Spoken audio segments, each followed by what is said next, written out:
Welcome to May Timely Tips. Can't believe it's May already. And hopefully for a lot of you, the tax filing is behind you. And now potentially you are looking at hopefully a refund. If not, this is the time of the year to start planning for next year's taxes. I know for some of you that might not necessarily be something that you're looking forward to. And so this month we're going to talk about we talked about tax filers' regret. This month, we want to talk about and focus on why it's important to really plan as a family. One of the things I've always noticed in my practice is, the reason why people don't tend to want to file their taxes is it brings up so much. It brings up a lot with respect to having to deal with thinking about their finances, looking at where their money is going, really thinking about how they should be planning as a family. And money is such a hotbed of issues, a hot mess of issues for many, many people. So we're going to take this opportunity to use this month just to talk about how we can help you really facilitate the conversations that you might not necessarily want to have, but need to have with your partner or with your family to really get the most out of planning for the future, filing the taxes, intending to file to get a refund. So stay tuned for this month's Timely Tips. So Sharon, hi. So good to have you here, our client experience manager and known actually affectionately as the office mom. Mm-hmm. So we wanted to talk about how we can make it easier for clients to have those money conversations with their partners, with their families, and really what's getting in the way of them doing that, especially because it leads to things like not getting the best tax refund they can get because they're just not planning together. And that's a sticking point. So what are some of the things that you're seeing from your end? What are some of the tips that you can offer this community? I think the first tip would be, where's your money going? So if you create yourself a budget spreadsheet, you're tracking your money on a monthly basis, weekly if you need to get that in a rhythm.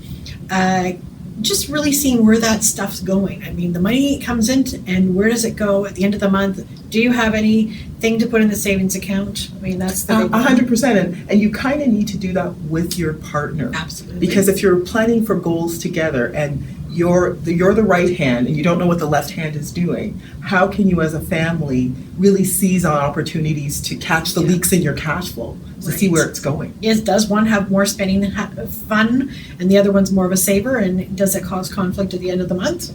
Correct. Have that conversation. Yeah, have that. We're in the joint account, you've got these expenses. That's right. Planning together means looking at where everything's going and, capitalizing again on how they can have money grow a bit more by, capturing things like even coffee habits, right? It's a surprise. You spend the money on coffee and it adds up at the end of the month. That may not necessarily be where you want the money to go. Right.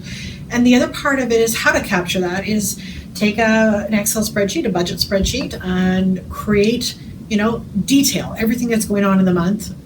Put your normal expenses in and then start tracking everything by the detail, by the receipt, and you'd be surprised because everything is interact, everything is tap. That's the thing too, right? We don't have the old system, and I know I'm dating myself in saying that, where we'd go to the bank once a week, pull money out, and then we'd have to allocate that money. We had no choice. We had to budget back then. Right. So we'd be spending cash.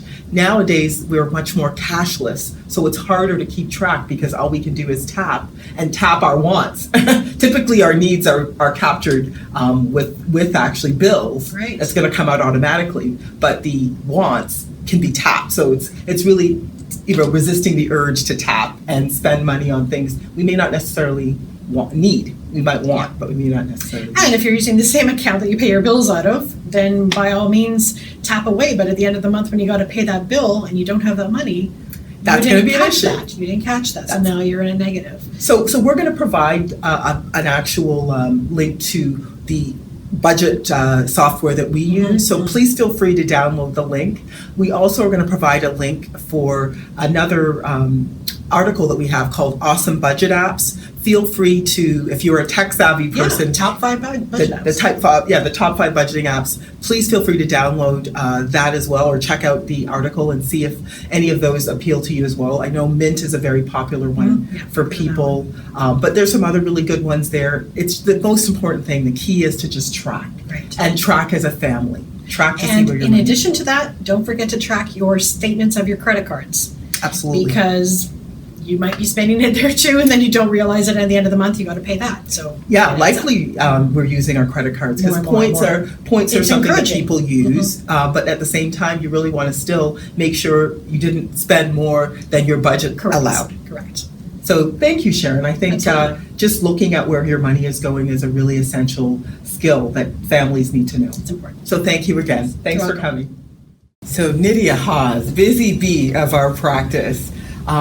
We're talking today about really how we can help people better plan together as a couple or as a family. And I just wondered, from an administrative standpoint, what are some of the things you're seeing? I know when I'm talking to clients, sometimes one partner is saying, oh, I don't want to deal with money. You know, let my partner here. Jackie, I know I'm here, but I'm not necessarily paying attention. Thank God so-and-so is, and they're taking this all in. And we really want to make sure families, couples are included in that money conversation, because you can't plan as a family, especially around taxes, to save money. And this is a crucial time to plan for next year without looking closely at your numbers, looking closely at your documents. Right. So I know some couples, one person takes the budget and the other person doesn't really want to have much to do with it. We won't say who you are in the family. That's right. And that's all good while the two of them are together. But what happens when the person that is doing the budget, something happens to them and they can no longer work on that budget and take care of the accounts and all that? Then the other partner is left to handle it all, and they might not know what's going on with the accounts, how the budget is worked. Or even where things are. Or where things are, exactly. Right. And so that's why it's always recommended that the partner that is taking care of the budget, that they keep their partner in the loop. Absolutely. So that they know what's going on. A lot of the times when I'm sending out emails, I will send out emails to both couples so that both know what's going on with the accounts.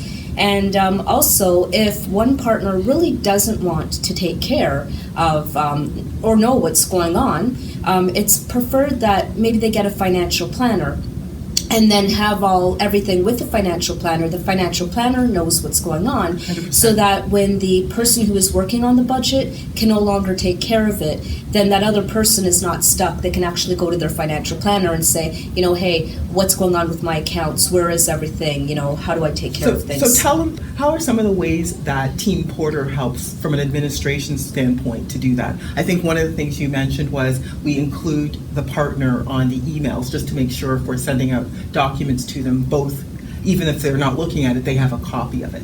What are some of the other things that we do? Some of the other things that we do is we have what's called an asset summary sheet. And so whether you have insurance or investments or anything like that, it all gets recorded on one sheet. And that is given out to the clients during a review once a year, or even sooner than that, so that the clients can know where everything is and it's all in one place on one sheet. Yeah, I know our clients really, really love that. It's something that we've been doing for the last few years, and it's been something that I've got a lot of positive feedback on, just because then they can see all their accounts at a glance. That's right. So thank you so much, Busy Bee. This is really, really important information. Try to get your partner involved in the conversation. It's really important because it becomes paralyzing on a sudden death when you don't know what's really going on. Exactly. So thank you. So Nancy, good to see you, our client advocate. Good morning, Jackie. Very good to see you. I just wanted to further the conversation we've been having today, just about helping people to have these conversations about money to really help them plan better. And I just wanted to talk to you about some of the suggestions that you can offer this community around how they can talk to their families about money. What are some of the tips and some of the things that you see that would be useful for this community? Jackie, it's important that parents talk to their children about budgeting. Recently, I've spoken with several parents and their children who have finished high school or post-secondary school and they're now working. And their children are very receptive to learning about budgeting and learning more about their money. It's all part of that new generation where they're very keen to move forward with their planning and their savings and their investing. So it's really important that parents have this conversation. I think they'd be very pleasantly surprised as to how open their children are with this subject. Well, I think you bring a really important point in, Nancy, because I think sometimes parents are hesitant to have the conversation with their children because they're hesitant to have it even with themselves because they don't necessarily trust their own money management skills. So they're not necessarily sure what they're passing on, if they should be passing it on. But it's a really, really important conversation that they should be having because we don't learn about it in school at the moment. No, we don't. So this is a really important place, and this is definitely something as a financial planner that you can help them with. Yeah. The other conversation I think is important, Jackie, is discussing with your children what your will is about, your final wishes. You know, sometimes it's a difficult conversation to have with your children, but including them in this family conversation creates more harmony within the family.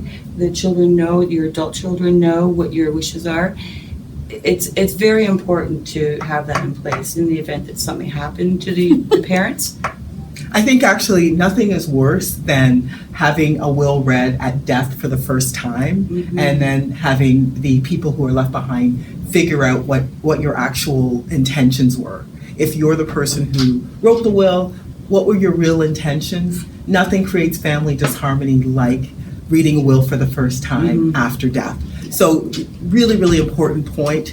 We have a book that we're going to offer and a link as well in the newsletter called Willing Wisdom, and it talks about talking to your children about your will long before you pass away and making it a part of a regular family conversation. So I think these are really important points. Talk to your younger children about money, about budgeting, so they can get into the habit. Talk to your older children about money and include them in the conversations about your estate. So thank you very much, Thank Nancy. you, Jackie. This is a great conversation to have. Thank you. Thanks for tuning in to this month's Timely Tips. Try saying that 3 times fast. We really hope that you found some useful tips in there, recognizing that for a lot of people, talking about money with a partner, with your family, might not necessarily be the conversation that we want to have, but it's really the conversation that we need to have. So we're here to facilitate these conversations for you. Feel free to reach out to us, and thanks again. Have a great day.